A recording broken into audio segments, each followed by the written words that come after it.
देखा जाए तो जैसे जनसंख्या की बात होगी तो वो भी तो इफेक्ट करेगी। अगर मान लीजिए कहीं 10,000 सीट निकली तो पहले वहाँ फाइट करने के लिए 4,000 लोग थे, आज जनसंख्या बढ़ गया, वहाँ 8,000 लोग पहुँच गए, तो फिर वहाँ पे रोजगार कम हुआ। लेबर वाला रोज़गार एक अलग रोज़गार है और पढ़े लिखे लोगों के लिए रोज़गार एक अलग रोज़गार है। इंजीनियरिंग करने के बाद आदमी इंजीनियरिंग करने के बाद कुछ और जॉब करने लग जाता है तो वो उसकी डिग्री का वेस्टेज है, रिसोर्सेज का वेस्टेज है। मैं तो ये मानता हूँ। बिजली है, सड़कें हैं, पानी है, इन सब चीज़ों में सुधार आया। और अब तो आप खुद भी जानते हैं, जब से बीजेपी सरकार आई है, योगी सरकार आई है, डिजिटल वर्किंग चल रहा है सब जगह। इस सरकार में, बीजेपी सरकार में कुछ भी नहीं दिख रहा, सब बर्बाद हैं। पूरी रोजगार है।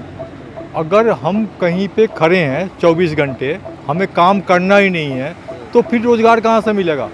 इतनी कंपनियां बैठी हुई है, इतनी कंपनियां हैं जो घूम रही है, बंदों को लेने के लिए तैयार है कि हाँ जी आ जाओ मेरे यहाँ काम करो, कोई जाने को तैयार नहीं है। कम भी नहीं है, मतलब मेंटेन्ड है, बट ये है कि हाँ फील्ड थोड़ा सा सैचुरेट ज़्यादा है, तो उस वजह से जॉब उनकी भी गलती नहीं है कि ज़्यादा नहीं आ रही है, बट जितनी आ रही है उसमें फिर यही है कि आदमी अगर उसकी एजुकेशन अच्छी होगी, मेहनत करेगा तो जॉब मिल जाएगी। मुझे नहीं लगता कि 10% या 20% से ज़्यादा जो है वो अपने सेक्टर में काम करते हैं। पहले लगभग बेरोजगारी जो थी वो 10% की थी, अभी लगभग जो है वो 4 के लगभग है। रोज़गार बिल्कुल बढ़ा है और देखा जा रहा है कि, और रोज़गार की बात करूँ तो रोज़गार तो बढ़ रहा है, बाकी सभी सेक्टरों में काम चल रहा है और इतना बढ़िया काम चल रहा है। आप किसी भी लाइन को देख लो, जैसे कि आपके बिजली है, सड़कें हैं, पानी है, इन सब चीज़ों में सुधार आया। और अब तो आप खुद भी जानते हैं, जब से बीजेपी सरकार आई है, योगी सरकार आई है, डिजिटल वर्किंग चल रहा है सब जगह।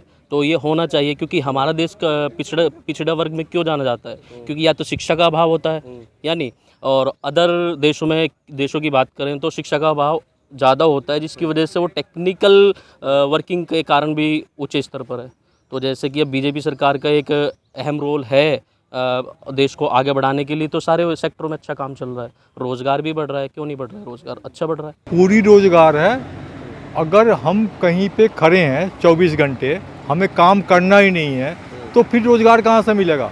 इतनी कंपनियां बैठी हुई है, इतनी कंपनियां हैं जो घूम रही है, बंदों को लेने के लिए तैयार है कि हाँ जी आ जाओ मेरे यहाँ काम करो, कोई जाने को तैयार नहीं है। तो फिर योगी जी को क्यों उसमें घसीटा जाए। आपके कुछ बेटे होंगे, कुछ सुधार होंगे, रोजगार दिखाई देता है उनमें? बिल्कुल 101% है, इसमें कोई दो राय नहीं है, बिल्कुल 101% है। सर मैं मैट्रिक पास हूँ, तो मेरे को मैट्रिक पास वाला नौकरी चाहिए ना, कि मुझे कलेक्टर बना दोगे आप? बनाओगे? नहीं बनाओगे ना, फिर क्या है इसमें। रोजगार है, आप ये कह रहे हैं? 101% रोजगार है।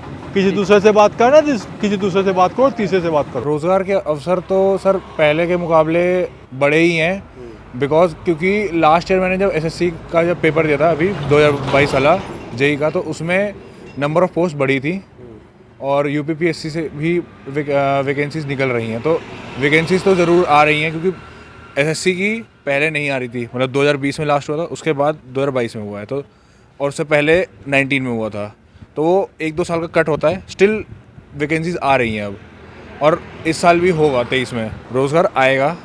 पर ऐसा है कि जो जैसे मेरा इंजीनियरिंग फील्ड है, तो इंजीनियरिंग फील्ड में जॉब्स बहुत ज़्यादा, मतलब अब सीएससी की तरफ लोग ज़्यादा सैचुरेट हो रहे हैं, कि मतलब सीएससी की तरफ जाते हैं, कोर ब्रांचेस में ऐसा कुछ रखा नहीं। तो जैसे मैं गेट की तैयारी ज़्यादा कर रहा हूँ, मैं जो नॉर्मल एग्ज़ाम्स हैं उनकी उसमें नहीं हूँ, मैं गेट की तरफ हूँ। तो गेट में जैसे आप जानते हैं इस साल सीट्स जो थी, वैकेंसीज़ हैं, अच्छी हैं।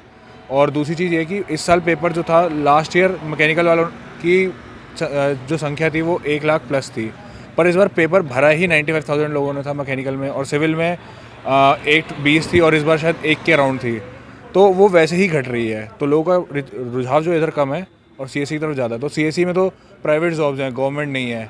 और जो पब्लिक सेक्टर्स हैं उनमें भी, जैसे आप मान लीजिए सीपीडब्ल्यूडी का कोई प्रोजेक्ट उठता है गवर्नमेंट की तरफ से, तो वो आउटसोर्स होता है। एलएनटी, एफकॉन, जो अलग अलग फर्म्स हैं उनमें आउटसोर्स होता है। तो जॉब तो वो अपने लोगों को देंगे, तो गवर्नमेंट जॉब्स कम हो रही हैं उस वजह से। तो गवर्नमेंट जॉब कम हो रही है? कम भी नहीं है, मतलब मेंटेन्ड है, बट ये है कि हाँ फील्ड थोड़ा सा सैचुरेट ज़्यादा है, तो उस वजह से जॉब उनकी भी गलती नहीं है कि ज़्यादा नहीं आ रही है, बट जितनी आ रही है उसमें फिर यही है कि आदमी अगर उसकी एजुकेशन अच्छी होगी, मेहनत करेगा तो जॉब मिल जाएगी। दोनों चीज़ें हैं, मतलब मेरे हिसाब से तो, क्योंकि बीच में आप ये डिनाई नहीं कर सकते कि कोरोना का पीरियड भी आया था जिसमें बहुत लोगों की जॉब चली गई। पर जैसे कि आप देख रहे हो इन्वेस्टमेंट यूपी में जितना आया है इतना कभी भी नहीं आया, ना भूतो ना भविष्यति, ऐसा हिसाब हो गया है। अब इन्वेस्टमेंट आएगा तो जाहिर सी बात है रोज़गार का सृजन तो हो गई, पर मेरे को जो लगता है वो प्रॉब्लम ये है कि किस तरह का रोज़गार आप देने की बात कर रहे हैं।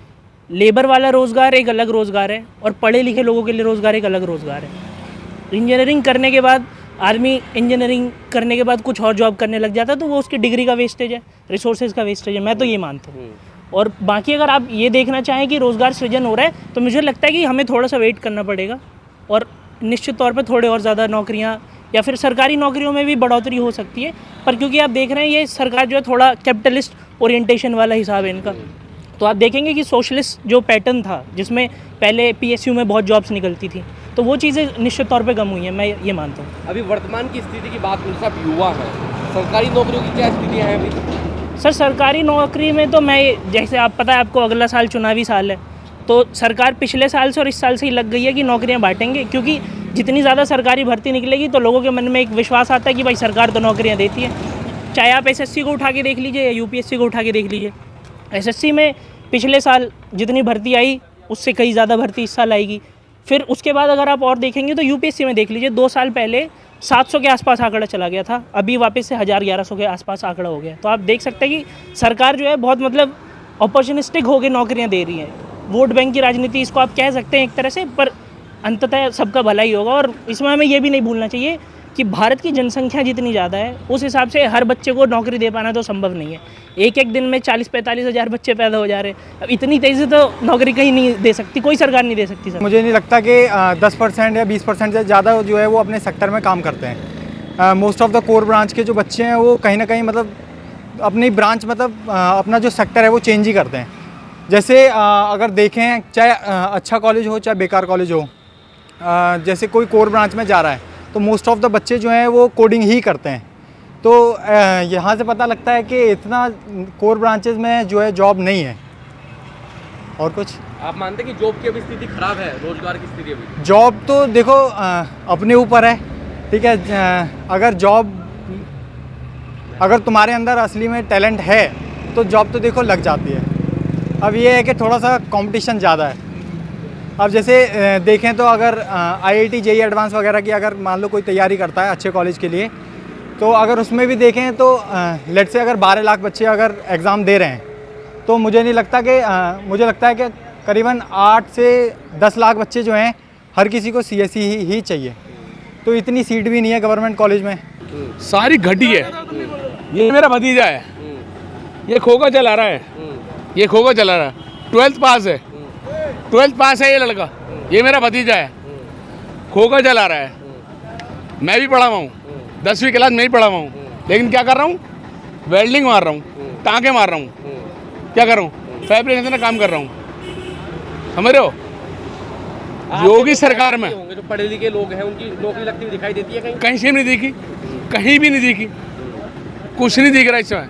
इस सरकार में, बीजेपी सरकार में कुछ भी नहीं दिख रहा, सब बर्बाद हैं। युवाओं की क्या स्थिति है? युवा दारू पी रहे हैं, पूरे दिन दारू पीते हैं, घर में जाकर सो जाते हैं, ये कर रहे हैं बस। पहले लगभग बेरोजगारी जो थी वो 10% की थी, अभी लगभग जो है वो 4 के लगभग है। तो बेरोजगारी तो जो है वो कम हुई है, रोजगार बढ़े हुए हैं, क्योंकि काम करने वालों के लिए काम की कमी नहीं है। काम करने वाले तो डिलीवरी बॉय भी काम कर रहे हैं, ना करने वाले पढ़े लिखे भी बेरोजगार घूम रहे हैं।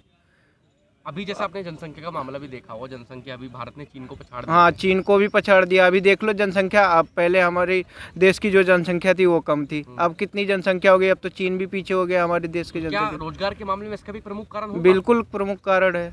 रोजगार, जितना जनसंख्या बढ़ेगी उतना रोजगार कम होगा। जनसंख्या ज़्यादा बढ़ रही है दिन के दिन हमारे देश की। देखा जाए तो जैसे जनसंख्या की बात होगी तो वो भी तो इफेक्ट करेगी। अगर मान लीजिए कहीं 10,000 सीट निकली, अब पहले वहाँ फाइट करने के लिए 4,000 लोग थे, आज जनसंख्या बढ़ गया, वहाँ 8,000 लोग पहुँच गए, तो फिर वहाँ पे रोजगार कम हुआ, वहाँ पे अपॉर्चुनिटीज़ की जो रेट है वो कम हुई। बाकी देखिए रोजगार तो बढ़ ही रहा है, पर कैपिटा इनकम लोगों की बढ़ चुकी है पहले से, इंडिया में बिल्कुल ग्रोथ हुआ है। और ये हम नहीं कहते, ये वर्ल्ड में हर रिपोर्ट दे रही है, फोर्ब्स रिपोर्ट देती है कि इंडिया की इनकम बढ़ी है हर एक कहते हैं कस्टमर के, सॉरी हर एक बंदे के ऊपर, है कि नहीं? तो फिर वही चीज़ है, बट ये है कि जो करेगा उसके लिए है। भाई मान लीजिए जिसको किसी को कोई जॉब है, 12th पास आउट लोग होते हैं, उनके भी पैसे मिल जा रहे हैं, उनको भी रोजगार मिल जा रहा है, कोई बीटेक करके सोच रहा है कि भाई हम गवर्नमेंट पे हमेशा निशाना साधेंगे तो हम नहीं, हमें रोज़गार ही नहीं है, तो ऐसा नहीं है, रोज़गार तो मिल रहा है, बिल्कुल मिल रहा है। अब आप देख रहे हो कि अभी जल्दी हाल ही में एप्पल कंपनी खुली है, तो क्या आपको लगता है रोज़गार नहीं मिला होगा? उसको ऑफिस बनाया तो लोगों को रोज़गार मिला होगा, ऑफिस बनाने मिला होगा, टेक्नीशियंस को मिला होगा, IT सेक्टर में मिला होगा जॉब, ठीक है ना? तो फिर वही चीज़ है, रोज़गार तो मिल ही रहा है, लेकिन करने के लिए काबिल भी तो बनो। आप देख रहे हैं नेट्रिक न्यूज, साहस सच कहने का।